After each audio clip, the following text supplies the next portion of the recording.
안녕하세요. 저에게는 친한 친구가 있어요. 그 친구는 고등학교 동창인데 제 성은 좀 특이한 편인데 그 친구도 같은 성씨라서 더 쉽게 친해지게 되었어요. 학교 내에서나 밖에서도 같이 공부하고 같이 만나 일상을 함께 하다 보니 친구들은 저놈들 남자끼리 사이가 보통이 아니라고 수군대기도 했을 정도였죠. 친구는 어릴 때 어머니와 둘이 살았는데 그 친구의 엄마가 식당을 운영하고 나서 장사가 잘 되어 제가 사는 동네에 있는 신축 아파트에서 가장 큰 평수에서 살았습니다. 친구 집 사정은 여유가 있었고 저희 집은 반지하 월세로 살고 있는 상황이었습니다. 하지만 그 친구는 돈이 많다는 것을 자랑하거나 무신한 적이 한 번도 없었고 제가 돈이 필요할 때 제가 모르게 책이나 연습장 속에 지폐를 몰래 넣어두는 세심함까지 있었던 그런 친구였었죠. 그만큼 성심도 착하고 좋은 매너를 가진 친구와 친하게 지내다 보니 주위의 다른 친구들도 저를 부러워할 정도였습니다. 그리고 한 번은 고2 때 수학여행을 가게 되었는데 우리 집안 형편에 가당치도 않은 일이라 부모님께 말도 안 꺼내고 있었는데 친구 호중이는 제가 수학여행을 가지 않으면 자기도 수학여행을 가는 게 의미가 없다며 지 스스로 모은 용돈으로 수학여행비를 내줬어요. 저는 호중이에게 항상 고마운 마음을 가질 수밖에 없었습니다. 그렇게 고등학교를 졸업하고 호중이와 다른 대학을 갔지만 그 친구는 그 대학에서 새로운 친구를 사귀지 않고 오히려 저와 더 자주 만났습니다. 호중이의 엄마는 대학 시험 기간이 되면 저에게 특식을 해준다며 직접 운영하는 고깃집으로 오라고 해서 거나하게 상을 차려주시고는 했었죠. 그리고 호중이네 신축 아파트 비밀번호를 제게 알려주어서 아파트 커뮤니티 내에 있는 도서관을 이용할 수 있도록 배려해 주었습니다. 저는 그렇게 호중이와 호중이 어머니의 배려를 받으며 생활을 했었죠.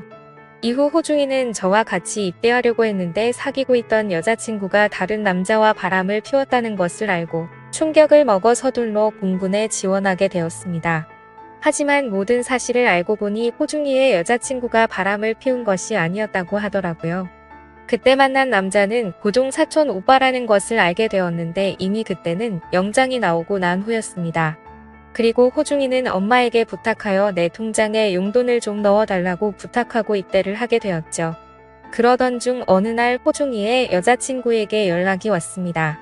여자친구는 호중이 오빠에게 연락받았냐고 제게 물어봤고 저는 너에게 먼저 연락하지 나에게 연락하겠냐고 되려 대답을 했죠. 그런데 대화를 살짝 나누어 보니 술 마시고 싶다고 저를 떠보는 것이었습니다. 그래서 저는 학교 다니느라 일도 못하고 술도 사 마실 여유가 없는 놈인 거 알면서도 그런 말을 하냐고 했더니 자기가 술 쏘겠다면서 그냥 나와서 술 동무해달라고 하면서 약속 장소와 시간을 잡게 되었던 거죠. 저는 호중이의 여자친구인 정희와 만나 호프집에 들어갔습니다. 사실 이렇게 나가려고 하니까 뭔가 기분이 묘하긴 했지만 공짜 술도 마시고 싶었고 정희가 흔히 말하는 얼짱 출신의 미녀라서 뭔가 조금은 설레더라고요. 그리고 호중이가 없는 상태에서 정희와 단둘이 마주 앉아 있으니 시선을 어디에 둬야 할지 참 난감했습니다. 곧이어 술과 안주를 시켜 조금씩 마시기 시작했고 정희는 호중이를 많이 보고 싶다고 하더라고요. 저는 호중이가 전에 너랑 외박했을 때 코피 나게 만들지 않았냐고 했더니 오빠가 별 얘기를 다 했다면서 부끄러워 하더군요. 저는 호중이에게 들은 그대로 어디에서 뭐를 했는지 실수로 다 얘기해버렸고 정희는 아무리 친한 친구라 해도 그런 얘기까지 미주알 고주알 다 하냐고 뾰루퉁한 표정을 지었습니다. 술에 점점 취해가더니 정희는 혀가 점점 꼬였는데 하는 얘기를 들어보면 호중이의 면회를 기다리고 있다며 안달이 나 있는 눈치더군요. 그래서 저는 술에 취해서 정신이 나간 건지 조심스럽게 물었습니다. 제가 호중이 대신 같이 있어줄까라고 물었죠. 그러면서 정희의 옆자리로 자리를 옮겨서 손을 잡았는데 제 손을 뿌리치지는 않는 것이었습니다. 호프집은 테이블마다 칸막이와 커튼이 쳐져 있는 그런 곳이었는데 결국 실수를 하고 말았죠.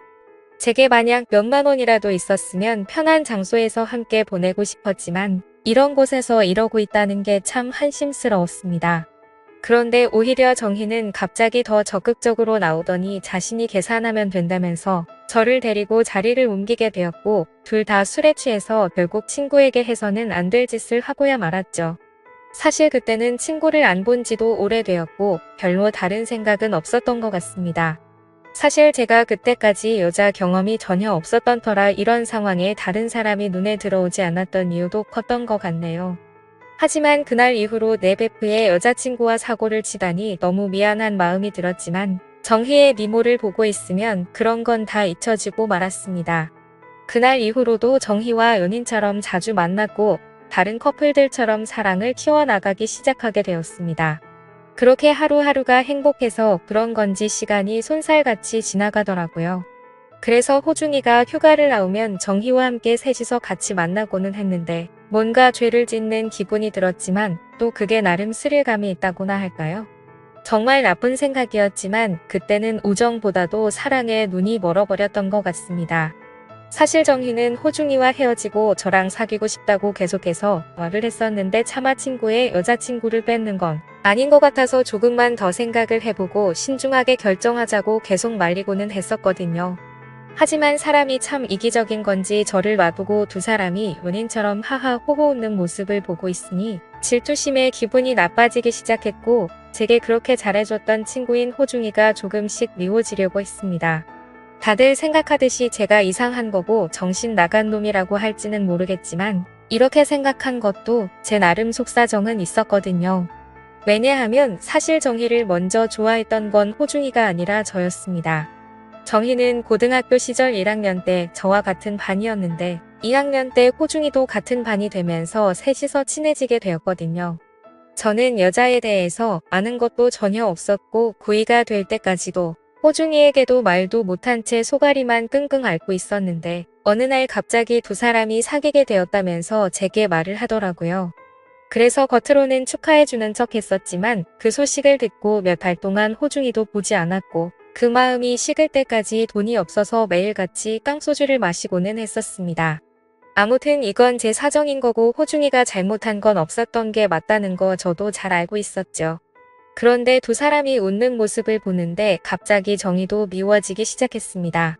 제게는 헤어지고 저와 사귀고 싶다고 하더니 막상 호중이가 있으니 저를 본 채 만취하는 듯한 기분도 들었고 저와 사귀게 되더라도 지금 저 모습처럼 다른 남자와 놀아날 것 같다는 생각이 들더라고요.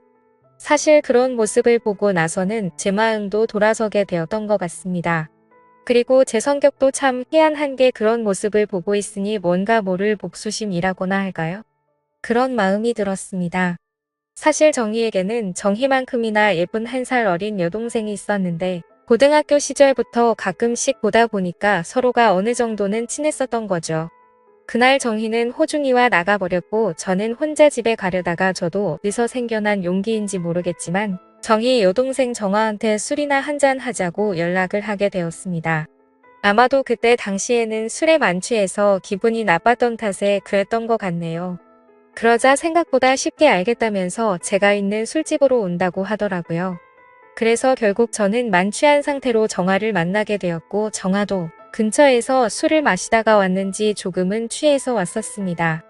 서로 취한 상태에서 술을 마시다 보니 별의별 말을 다 하게 되었고 정화는 충격적인 고백을 하더라고요. 사실은 학창 시절 때부터 저를 좋아했었는데 제가 너무 무심하고 철벽 방어를 치는 것 같아서 자기를 싫어하는지 알았다고 했습니다. 그래서 저는 절대 그런 거 아니라고 말을 했고 나도 사실 너를 좋아했었다고 말했고 그날부터 사귀게 되었었죠. 그렇게 며칠 뒤 정희한테서 연락이 오더라고요. 다짜고짜 온갖 욕을 해대면서 네가 이럴 수 있냐고 하는데 눈치를 보니 정화가 저와 사귄다는 걸 말한 것 같았습니다. 사실 그때부터는 정희보다 정화가 더 좋았었고 정희는 제 눈에 보이지가 않아서 모질게 말했죠. 너부터 호중이랑 좋다고 나갈 때는 언제고 이제 와서 호중이가 다시 군대로 복귀하니까 나한테 치근덕 대는 거냐고 말했습니다. 그러자 정희는 막말을 해대면서 자기 동생이랑 놀아나지 말라고 하면서 지금까지 있었던 모든 사실을 다 말할 거라고 하더라고요. 그때부터는 뭔가 겁이 나기 시작했습니다. 정화랑 헤어지고 싶지도 않았고 무엇보다도 제게 친형제처럼 잘 대해주던 호중이한테 이 사실을 말할 거라고 생각하니 그동안의 잘못이 한 번에 머릿속에서 스쳐 지나가더라고요. 어쩔 수 없이 저는 정희에게 거짓말로 어르고 달래면서 사실 질투심에 그랬다고 하면서 팔을 풀어주었습니다. 다들 눈치채셨겠지만 그날 이후로 정희에게는 정화와 헤어졌다고 거짓말을 했고 정화에게는 내 주변 사람들이 우리 사귀는 거 불편하다고 말했고 조금만 비밀 연애를 하자고 설득을 해서 몰래 만났습니다. 지금은 저는 제 베프 여자친구와 몰래 사귀는 것도 모자라 그 여자의 여동생과도 만나고 있는 인생에서 가장 악질 같은 생활을 하고 있네요. 이런 상황에서는 어떻게 대처하는 게 맞는 걸까요? 제가 이기적인 건지 정화와는 만나고 싶고 호중이에게는 이 모든 사실이 드러나지 않았으면 합니다. 그냥 차라리 군대로 도망을 가버릴까 싶은 생각도 드네요. 아무튼 현명한 답변 좀 부탁드리겠습니다. 제 긴 사연을 읽어주셔서 감사드립니다.